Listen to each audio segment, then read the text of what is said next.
بطور گواہ میرا بیان ہے کہ عدت پوری نہیں ہوئی تھی۔ دوسروں کو درس دینے والے نے اپنی ازدواجی زندگی کی بنیاد جھوٹ پر رکھی۔ اون چودھری کی میڈیا سے گفتگو، کہا کہ کیا لیڈر ایسے ہوتے ہیں؟ ملک کے ساتھ مذاق کیا گیا، تمام فیصلے خواب کی بنیاد پر ہوتے رہے۔ بشرا بی بی نے روحانیت کا لبادہ اوڑھ کر بڑے بڑے فیصلے کروائے۔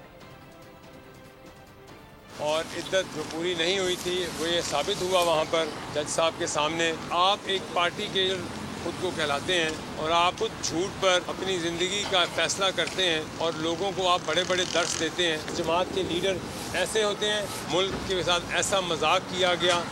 اس ملک کے خوابوں کے اوپر ملک کے فیصلے ہوتے تھے۔ جن محترمہ کے ساتھ ان کا نکاح ہوا وہ خود کو ایک مذہب کے لبادے میں اوڑھے بیٹھی ہیں اور اس مذہب کے لبادے میں اپنے جو اسپریچول جو انفلوئنس ہے اس کے اوپر آ کر ایک ملک کے وزیر اعظم سے بڑے بڑے فیصلے کرائے۔ سبسکرائب کریں اور بیل دبائیں تاکہ کوئی خبر رہ نہ جائے۔